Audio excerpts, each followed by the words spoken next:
Welcome to another anime breakdown. Today we're going to be breaking down the Hashira training arc from Demon Slayer. The episodes ended a week ago, and it's time to break down the shortened season. However, even though it was short, it was still filled with a lot of really good moments, and it had one epic conclusion that we're all going to break down in this video. Even though this was a shorter arc, it was still a pivotal moment for the series, where our main characters underwent intense training to prepare for the final showdown with Muzan and his formidable army of demons, which we saw in the first episode, Sanemi and Obanai going up against a bunch of demons who ended up jumping straight into the Infinity Castle. Join us as we dive into this arc and exploring the character development between some of the characters, their emotional backstories, because we got some new ones of those, the thrilling training sessions, and how it set the stage for the epic battle to come. Now, I think the first thing we gotta start off talking about is why were they training? And that's all because the Hashiras had started this training camp in order to prepare the regular Demon Slayers for Muzan coming after Nezuko and trying to conquer the sun. The training was also meant for the characters to all unlock their Demon Slayer marks,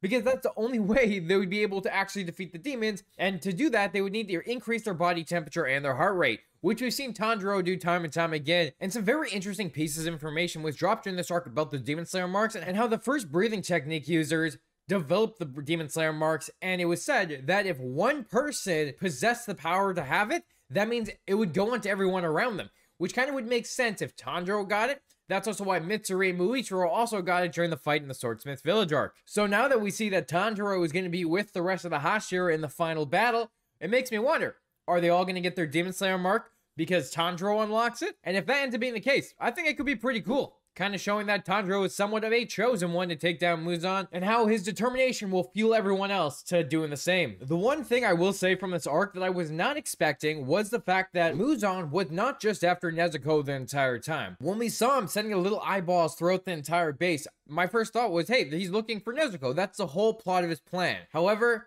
what we find out near the end of the season is that wasn't the case. Muzan's whole plan was to find Nezuko. It was also to take out Ubuyashiki, but also to capture all the Demon Slayers to eradicate them. Which I think was really interesting how they set this up in this arc, having Muzan be that threat everyone was worried about, but for a completely different reason. And just to have it revealed in that one shocking ending kind of led up to so many different things, which has me really hyped for what's to come in the Infinity Castle arc. At least we can say that Nezuko is safe with Urodaki, and I'm mispronouncing that because I'm terrible at pronouncing names, but hey, at least Tanjiro Sensei is the one protecting her, just like he did when he went to Final Selection. But of course, this arc also set up the fact that Lady Tamayo came in to help the Demon Slayer Corps find a way to stop Muzan, which I think is pretty interesting because we've known her since the beginning to help trying to find a cure for Nezuko so Tanjiro can have his sister back and that she's no longer a demon. And now she's getting pulled into the rope by the Demon Slayers because now they realize there are good demons out there, ones they can trust and ones they can use to help with their big fight. And we'll talk more about her role later on in the video where we talk about her in the big final fight. But it's awesome to see that she came in to help Shinobu find a way to stop Muzan. Now we've set the stages for this arc and what's really been going on, let's go into the Hashira training, because each one of the different Hashiras had their different training except Gyu and Shinobu, who were the only ones we never actually got to see train anyone. However, it was great to see a former Hashira make their appearance, with Tengen coming in to do some stamina training with the Demon Slayers. And one of my favorite moments is the fact that Tanjiro is just outpacing all the other Demon Slayers because of how freaking strong he already is. But it was great to watch Tanjiro also in this inspire the rest of the Demon Slayers to stand back up. Watching him take Tengen on and then riling up the other corpse members to join in the fight, to act as support, to realize that, you know, they might not be as strong as Tanjiro and the other Hashiras, but at least they can be there to support the other characters and be useful in some way. Also having Tengen return with one hand missing and the fact that he lost an eye, showing he's still pretty powerful. He's already super fast, he's able to do stuff in the shadows, and it probably has something to do with the fact that he's a ninja. But all with that, it was a great moment to see him again and also have his wives thank Tanjiro for his help in the entertainment district. I feel like that was a really big moment we never got during that arc, so I love that it finally came back during this training. And it was great that this training also focused on the Hashiras one by one that Tanjiro kind of knew. Instead of starting with Gyu, of course, he was near the end, but going with Tengen and then Muichiro, who is the second Hashira he really had interactions with because of the Swordsmith Village arc, which his training was just rapid movement, which, of course, Muichiro is stupidly fast, and we see it time and time again, so it's great to watch him absolutely kick the asses of the regular corpse members, but also having Tanjiro keep up with him, and with ease, kind of realizing that Tanjiro was able to get to that speed pretty quickly, but also indicating for the other members that Muichiro is less cold than he once was. He's smiling more. He's changed. He's not the same person that he once was. I love how they kind of showed that during this, because it's more of Muichiro having a soft heart. He cares about these Demon Slayers. He doesn't want them to die. He wants them to be ready for the final fight. And that's all has to do with the fact that he got his memories back last arc. So I love that they kind of pushed that forward a little bit more this arc. It's showing his character grow a lot more, become more of a good person after he got his memories back. Plus, we got to see the Obanai and Tsunemi training during the night, which was pretty freaking epic. Just seeing again how fast Muichiro is. The dude is Sonic speed. He's also the youngest Hashira, so it's pretty cool to see how powerful he can really be. And then going in the order of the Hashira that Tanjiro met, we got Mitsuri, who is always a fun time to be around, always a wholesome time as well. And I really like her character. She's adorable, and the way she does stuff is just so much fun. I like that there was a nice wholesome moment with Tanjiro when we got to her training where they got to have pancakes and all that. But it's funny that her training was just flexibility training, which does make sense with her like ribbon dancing she does. Now I was really hoping during this arc we'd see a little bit more, especially because they kind of gave us extended scenes with like Tengen's part and a bunch of the other stuff. So it would have been nice to see Mitsuri get a little bit of an extended anime only watch, but it was still great to see her for that short time, because then that led into a great moment with Obanai, a character I've been waiting for so long to really understand because of the snake he has on him. To see that he uses like a breathing technique that's serpent style, which is pretty freaking cool, and the fact that he uses a sword kind of like a snake.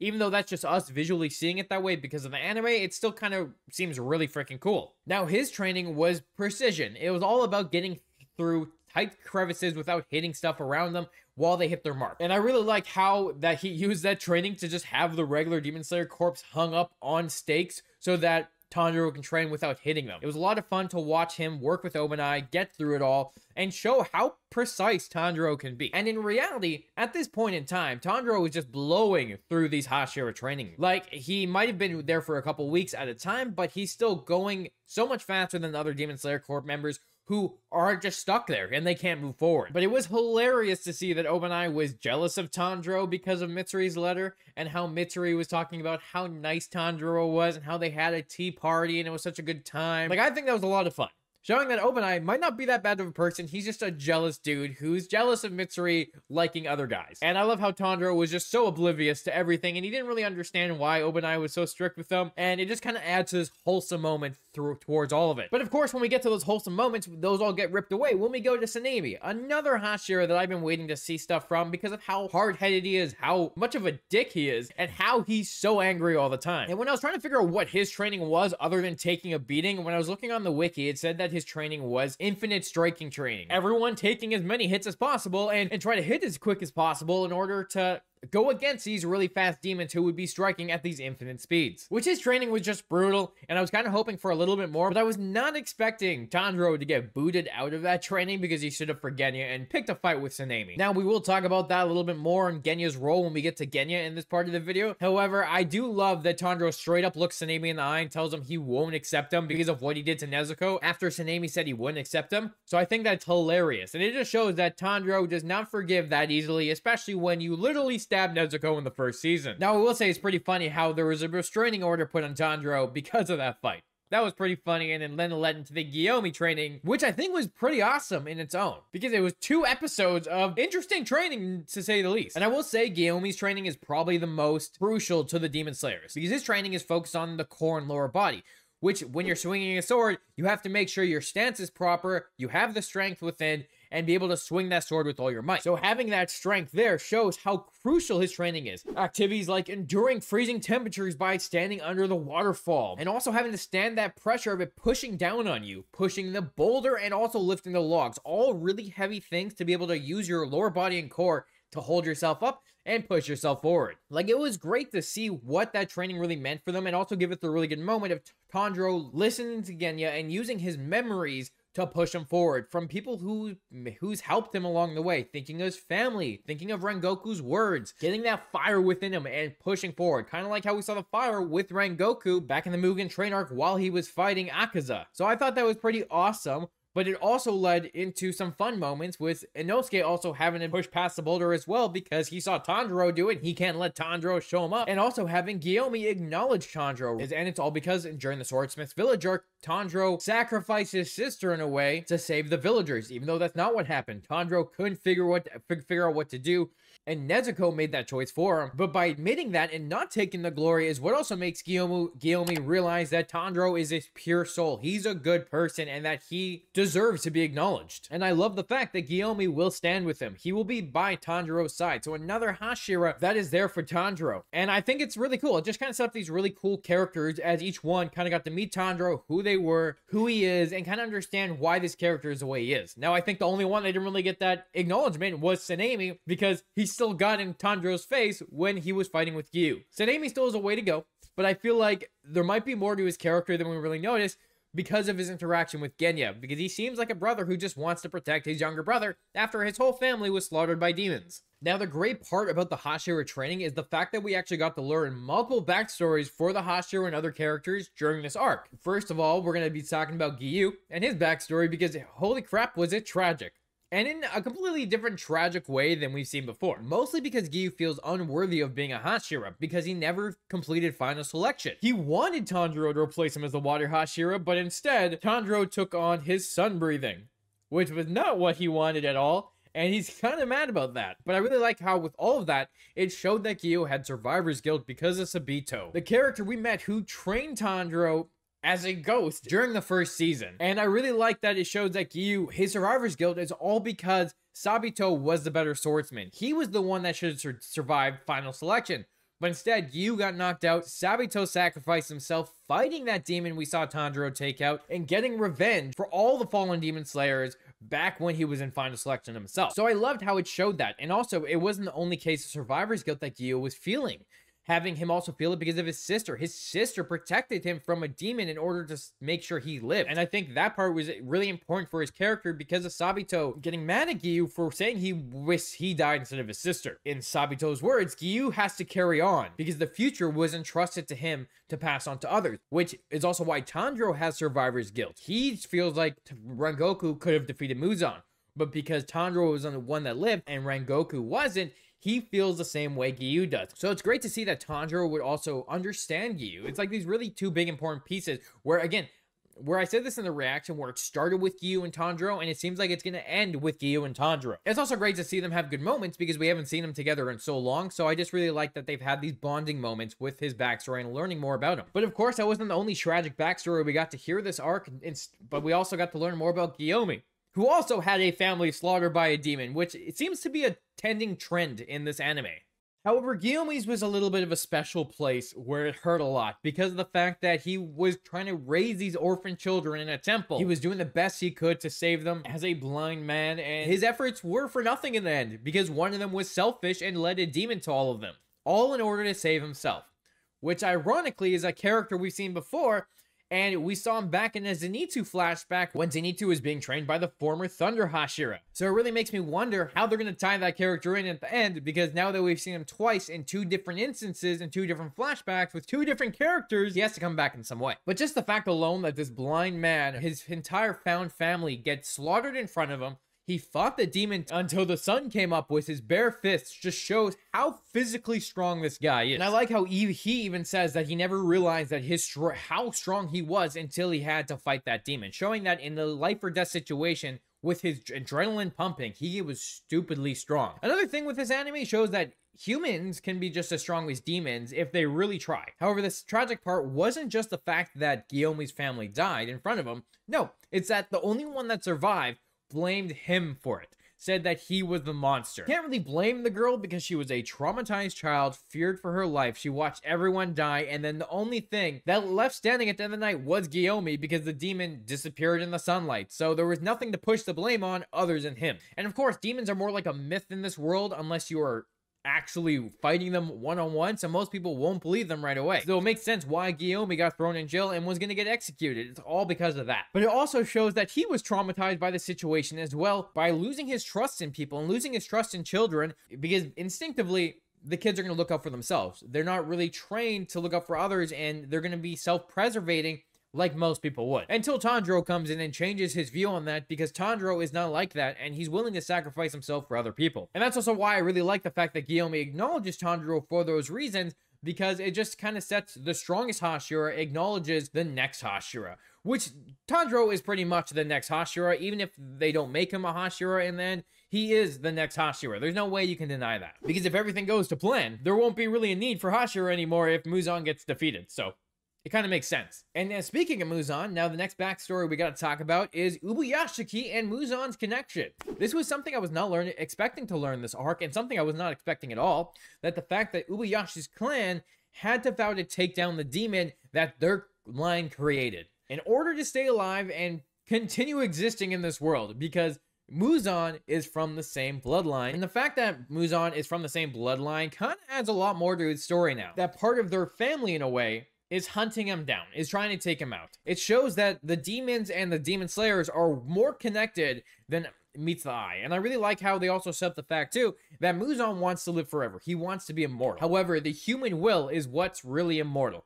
The human will never back down, because they will always outlive the demons. Emotions and bonds push them forward and keep them from giving up. So, you know, if one guy dies, his brother's going to stand right back up. Then their friend, then their parents, and everyone so on. They're going to watch their comrades fall, and they're going to be more determined than ever to take down anyone else, which is why Ubuyashiki says his death will not stop the demon slayers. Instead, it'll motivate them to be better than they ever were before. The human will, no matter how hard you push it down, as long as there's one person to stand back up, they will continue to fight no matter what. And that is really empathized in this entire anime because of the fact that these are regular humans fighting these demons. And the only thing that's keeping them going is their will and their determination to continue to fight. Which is also what makes them freakishly strong when they're using their breathing techniques and getting stronger, is because of their determination. So I love how it kind of wraps all that back up together and shows why they're still alive and why the Demon Slayer corpse hasn't been eradicated yet. Now, the last backstory part I want to talk about is Tamayo, because we learn how she became a demon. Because she was dying and she went to Muzan for a cure, and by doing that, she got turned into a demon and never actually got what she wanted. All she wanted to do was see her children grow into adulthood, but instead, she slaughtered them and devoured them, which is dark and happens almost every time someone turns into a demon. So it's just kind of sad to see what happened to her.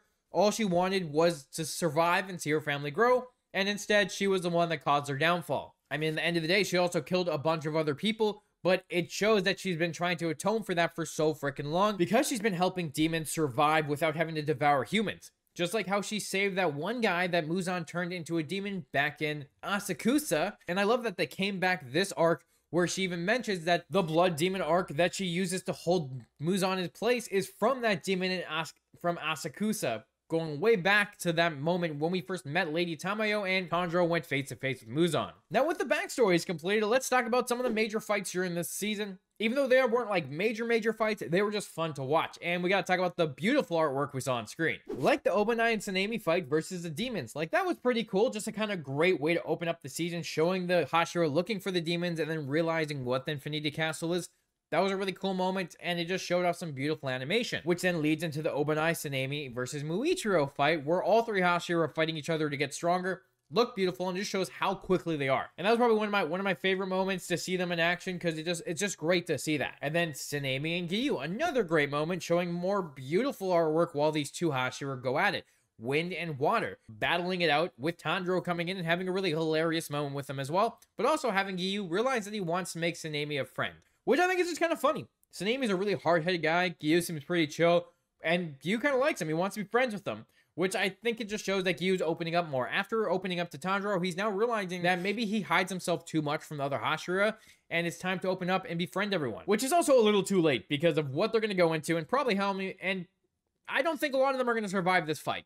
And the major, somewhat fight of the season, which wasn't really a big fight, but some pretty cool action, was seeing Guillaume's true power while watching him fight Muzan. Just him coming in, swinging that freaking spike ball, taking off Muzan's head, and then going hand-to-hand with Muzan while Muzan's trapped, showing Muzan's already super OP. The fact that he's able to do all this while kind of stuck in one place, but also showing off the skills of the strongest Hashira was epic, super epic. And it makes me really excited for what's to come for the next season, because we're going to see all those other Hashiras in actions fighting the upper ranks. Because they're getting dragged into Infinity Castle, of course the upper rank are going to be going against the Hashira. So just another really cool fight. Even though these weren't like, you know, the big spectacular fights we see over multiple episodes, it was really cool to see some of these Hashiras in action and seeing the cool freaking animation they do on screen and the artwork that this anime does so freaking well. Now it's time to talk about the characters we all met during Final Selection, the young ones that are all meant to be something stronger. Tanjiro, Inosuke, Zenitsu, Genya, and Kano. So of course we're going to start off with our main man Tanjiro, because Tanjiro had some pretty good development during this arc.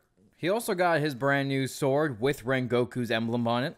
Mainly, like I said before, with his survivor's guilt with Rengoku, and remembering that he needs to keep living on because Rengoku knew there were great things to come from him. So just like that was the first thing, showing that with Gyu's survivor's guilt, we show Tanjiro's survivor's guilt, and realizing that they both need to live on for the people that sacrifice themselves to save them. So I thought that was really cool, pushing Tanjiro's motivation even more. And then also having more stuff later on with Guillaume's training, with Genya sharing some information with Tanjiro to make him better, sharing the technique for maintaining body heat through repetitive motion and memories, which is why Tanjiro is able to focus on his family and Rengoku's words in order to heat up his body with the flames going through it, and just doing one epic motion of remembering stuff that has affected him in different ways and using that to fuel him to be better and stronger, and he does by pushing that boulder. So just another thing to make Tanjiro stronger, and a new kind of way to use his breathing techniques. And at the end of the day, all the training upped Tanjiro. They all made him stronger, and they all pushed him forward. I mean, I would say he's the only one that we got to see have his Demon Slayer mark come out again, but it shows that each one of these training sessions made him stronger, made him faster, made him more precise, which was great. Now, the only thing that we never really got to see him complete was the Tsunemi training, and then we never got Gyu and Shinobu's, but it did show us how strong Tanjiro's getting, and we're going to really see it when we get to the Infinity Castle arc. Now, Kano, we never really got to see much of this season other than at the very beginning and at the very end, where she was going to be taught by Shinobu how to defeat the demon that killed her sister, which I'm actually surprised we never saw during this arc. I totally thought we would see something of that, but now the fact that Shinobu and Kano have been pulled into the Infinity Castle, it makes me feel like that demon that killed Kano's sister is in there, and they're going to have some epic fight. So that's something we get to look forward to, and I'm excited for it. Now, Zenitsu was his overly loud, screaming self, like always, throughout the entire season, till that very end, which makes me feel like the letter he got was Gramps dying, because who else would make him have that very sad look on his face? We also got that letter during the same episode of Guillermo's backstory that had the same character that Zenitsu was training with during that flashback way back when. Which makes me feel like it could all be connected in some way. Maybe this guy also gave up Gramps because he gave up all those other kids. Maybe he gave up someone else. Zenitsu's finding out and out for revenge, which is also why he's falling into the Infinity Castle with that cold look on his face, because he is pissed. He is ready to fight. He doesn't need to be asleep to be a badass this time, it seems, and he is going to be determined to take down someone. So Zenitsu has changed. No more fun-loving Zenitsu. Something else is dark coming for him, and I'm excited to see what's to come.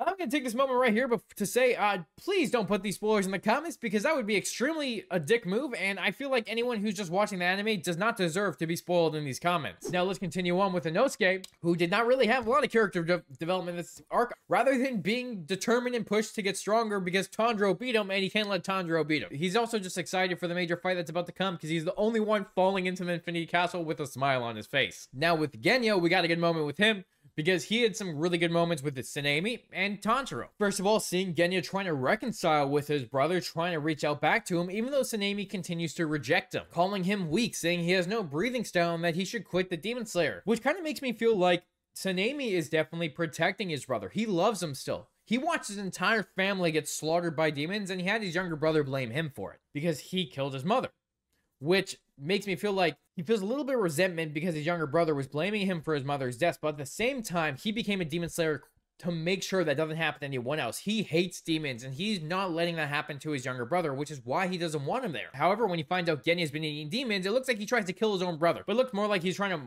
wound him so that he wouldn't go and fight, he wouldn't eat more demons, and he wouldn't continue to put himself in danger. Again, to save his younger brother and not lose the only family he has left. But also, in the same moment, show that Genya is still loyal to his brother. When Zenitsu's dragging him away, saying Tsunemi's crazy and all that, Genya is still ready to defend his brother, even though his brother defended him, showing that they both still love each other. And I really like how it kind of has conflicting sides. The brothers care about each other, but they've been through so much traumatic experience, it's hard for them to reach back out to each other in a proper way without what just happened on screen. But of course, with everything that happened this arc, with all the characters we got to see grow, all the backstories we got, and the more depth we got to each one, we had to get to the very final moments of the episode where everything went to shit. The fact that Ubuyashiki's whole plan was to lead Muzan to his place and blow him up in a suicide bomb.